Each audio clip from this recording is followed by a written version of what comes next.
Listen to me when I say Harlem needs to be on your watch list, especially if you're a fan of the movie Girls Trip and shows like Insecure, Run the World, hell, even Tyler Perry's Sisters. Harlem has a similar format of those shows, but with its own flair, of course. And I mean, come on, who doesn't want to see four badass black women working on being successful, finding love, and themselves at the same time? If we're being honest, those storylines will never get old, especially if we continue to see ourselves in the characters. But anyways, let's get into it.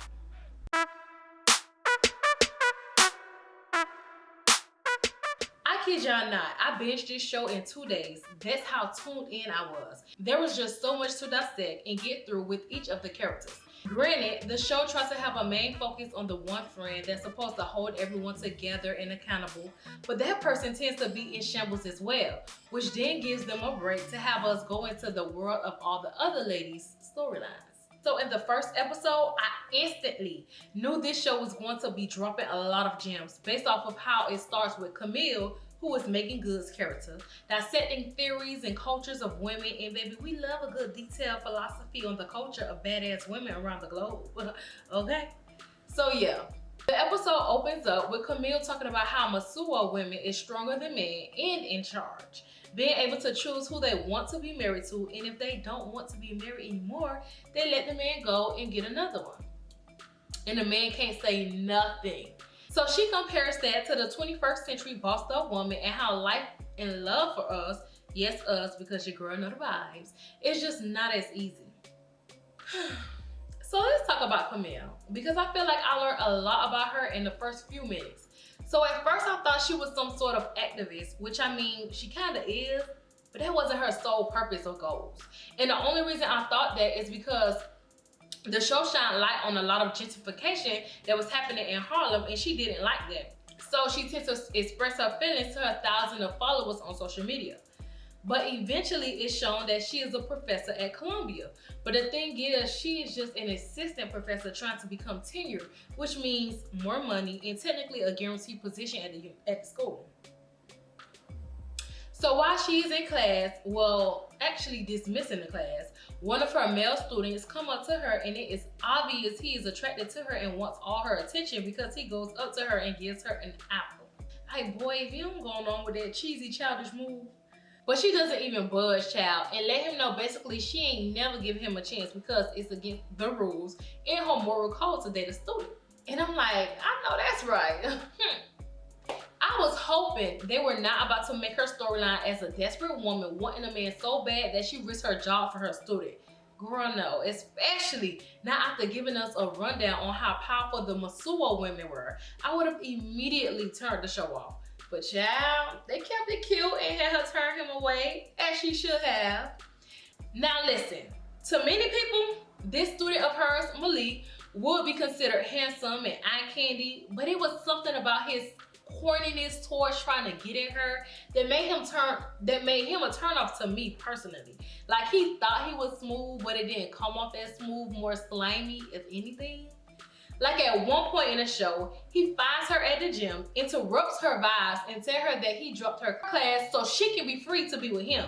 And during all this, he's showing his body and keep looking down at his little pants, praying that she'll be looking down too. And it was just so cringy to watch. Now, don't get me wrong, baby boy body was banging, but I couldn't get past the pointiness of him. So before he left, he decided to put his number in her phone. And I thought my girl was strong and really wasn't one to indulge into his foolery. But baby, I was fooled, and she definitely did. Because when it got towards the ending of the show, she actually decided to call this fool because she was having a let me own my power moment and felt like this was her time to be a strong woman and take control. And baby, she was not ready to give in what that boy was putting out, because she invited him to the house to do nasty things, child. And when it was time to get busy, baby boy went to lifting his damn legs up and assuming she would, you know, do some things to his little hole. And sis quickly realized that was not the lifestyle for her. And I totally felt her on that, okay? Like, what? No. But he was always corny and off to me, so that seemed like the type of mess he would pull off in the bedroom. But anyways, Camille meets up with her friends to tell them how her department head Robin told her that as soon as she gets the budget, she was going to give Camille a full-time tenure position at the school. And this is where we were introduced to the other ladies, Quinn, Angie, and Ty. And baby, as happy as they were hearing the news about her being a full-time professor, that just wasn't even the main topic of conversation they wanted to get into. But they did want to dive more into her being hit on by Malik after her class. But that's just friends being friends. Like, yeah, sis, that is what's up. I'm so proud of you. But let's talk about that student of yours. We're just so messy. Now let's get into the other girls, baby, because all they ass crazy. But I love it. Let's start with Ty first. Ty is the gay friend that's a black boss in the tech world and created her own dating app for queer women. But the thing with Ty is she's a player of some sorts, but deep down I think she wants to settle down. I think. But baby, about her business, Ty don't play at all, period. And she shouldn't, because she built it from the ground up and it is doing very well, to the point people want to buy off of her. I must say, I love the introduction of Ty. When she was at the table with the girls telling them about her date, and they showed a scene with her cursing out a white man who wanted her to sell her business to him hella cheap, and she told him to fuck off because technically she didn't need him, and they were coming to her with the BS numbers. And then he had the audacity to look at her white male assistant to back him up with the lowball price he tried to sell her on, which made her go in on him even more. I just love watching that because it showed a bossed up black female standing her ground against an old ass white man and his ego, thinking he run things, but he got shut down real quick. Yes, Ty, we love that. Now let's get into Angie, who is low-key my favorite because she is pretty funny and I love her little raspy voice, you know? I like that. I know many would say she is like the ratchet friend, but I wouldn't necessarily say she is ratchet. She's just more outspoken and carefree, just living her little life on the edge, child. And that's different than being ratchet, you know? But child, Angie is a whole lot, okay? So Angie was a singer that had a record deal 4 years ago, but got dropped. So she has no job and no place to stay, so she lives with Quinn. And she believes that as an artist, she doesn't need to be working for anyone. But baby, you are broke on your friend's couch. You need to be getting up and out, accepting what the gods are giving you at this point. And what gets me about Angie when it comes to work is that she is getting jobs. Well, at least auditioning for jobs that has to do with singing. She just don't want to accept or take any of them because she feels like that's not the life she's supposed to be living. So I really can't go for her excuses because it's not like she's working at a damn Pizza Hut or a Target or something. So she could accept the singing gigs while working on the side, trying to get in the door she really wants to be in. But child, Angie is not having that, okay? She just not. She is set in her mind. She is set in her mind and in her ways, but not working until she gets the gig she deserves. But that's a quick rundown on Angie. We'll get back to her, but let's talk about Quinn. Now listen, I like Quinn, okay? I like Quinn. She is a rich friend through generational wealth, honey, okay? Black generational wealth. But the thing with Quinn is she feels the need to have a man in her life to the point she goes through outrageous situations just to be with a man or be on a date with one.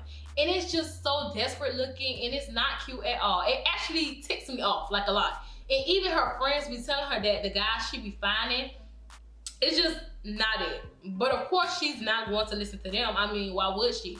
They dating life is in shambles just like her, so they can't really give her no. But I mean, with Quinn, the writing is on the wall, clear as day. She just be ignoring the signs. So now that we have a rundown on the girls, let's talk more about the episode because things get juicy.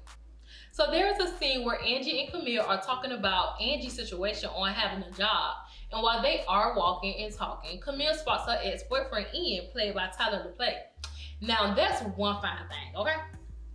Fine. So we then see a flashback of Camille standing on the sidewalk doing this horrible crime scene, and Ian getting into a taxi to leave. And of course the flashback was showing us how the two ended things. So when Camille and Angie met up with Ty and Quinn, they of course started talking about the relationship Camille had with Ian. And she brought up how he ran away to become a chef. But like I told y'all before, I watched this show in 2 days and that man did not run away. She was actually supposed to leave with him and go to Paris, and decided literally the day of that she changed her mind, which is fine because she needs to live her own life in the city she wants to be in, but she was the one to break things off with him. I just find it so funny that in the conversation they were having about him, they brought up him having another girlfriend, and that if she was black, then Camille don't need to try to get back with him because, you know, that would be bad karma. Black, you gonna take black. But if she's white, Camille needs to take his ass back with no care in the world because it's an act of bravery. And I just thought that was so funny, but it's real. But also, if you my ass, why you with a white girl? Like, I'm confused. Like, you don't go from chocolate to coconut. But anyways, Camille brings up how she's been cyber stalking him and didn't find no update on his life because he isn't really on social media. So blah. It wasn't really no juicy stuff there. So then they started talking about Ty and this new girl she's supposed to be seeing named Shayla. And supposedly the girl is the total opposite of the type of girl Ty is used to dating, like models and influencers. And on top of that, she's a masculine stud just like Ty. So there is going to be a lot to unpack with that whole situationship. But so far, she is saying how much she likes Shayla and how they are going to go on another date. But not only is Ty bragging about her date, so is Quinn. And while doing so, everyone gets quiet. And y'all, when I say I screamed, at that moment, I just knew Quinn was the type of person that chose terrible men. But to prove my thoughts and theory on it, they all started name dropping all the horrible men she's been with. And baby been down bad, okay? But see, Quinn gets all her dates from Tinder. And I never did the online dating thing, but most people go on there for booty calls, one night stands, and hit it or quit it vibe. But Quinn ass is looking for a whole relationship, and the guys are just not giving her what she needs. Yet she still keep going on there for more and more and more. It's like, baby, just find a new app at this point, or a new dating strategy overall. How about that? So she's describing the guy to the girls, and she brings up that he lives on Long Island, which is far as hell. And Angie is just distraught and brings up, like, at this point, are we commuting for cop? Like, are we? Like, this is what we're doing now? And that's just too much, because baby girl, doing all that traveling for a guy you don't know ain't worth it. But Mamas is very desperate at this point, so yeah. So moving on to when Quinn is getting ready for her date, Angie told her that she looked like a TJ Maxx Olivia Pope, not even knowing she was going on the date at that moment. Listen, Angie is funny, okay? I love her. But Quinn Nutty self really was going all the way to Long Island, late as hell, like a fool, to accommodate him because he gets off of work at 10. Like, girl, what? Who does that? Ain't a guy that damn interesting for me to know on the first date to do all that. Just tragic. I'm just so confused on why she couldn't have rescheduled or something. It just didn't make sense, but desperate do as desperate does. And because Angie was calling her out on it, she got mad and they had a little heated argument before she left. So when she finally gets to the guy, they are at the club and she is trying to have a little sophisticated conversation with him. And he's not paying her not an inch of attention. And is checking out this other girl, and she noticed it when she got up to go to the bathroom after someone spilled a drink on her Olivia Pope outfit. And y'all, this nutty as hell girl leaves her belongings in a seat she was sitting in with this guy, who by the way is a damn stranger at the end of the day, just so the girl he was flirting with doesn't go sit in her seat, assuming a guy will watch it. And man, when she got back, her purse and man was gone, leaving her stranded on Long Damn Island because she had no money and no phone. Like, Quinn, why? It's just so funny because Quinn is the friend that's supposed to have it all together, yet when it comes to men and dating, she just set the bar so low for herself. It's just so sad. But needless to say, she get blessed if someone lets her use their phone. Because, you know, thank God for nice people in the world. And she's able to call Angie to pick her up. And it's just a very sentimental moment to end the episode off with, because they were just arguing before Quinn left and Angie was going to leave. Well, not really, because she didn't have anywhere else to go. But Quinn didn't know that. And Quinn had to lose her pride to call Angie. So it was good to know that this was a moment that brought them together. Like, you know, real friendships. So far, I'm loving the show. So with that being said, you already know what it is and how it goes down over here. Like this video, comment your thoughts on this episode, and last, but certainly not least, subscribe and join the Queen, baby. Bye.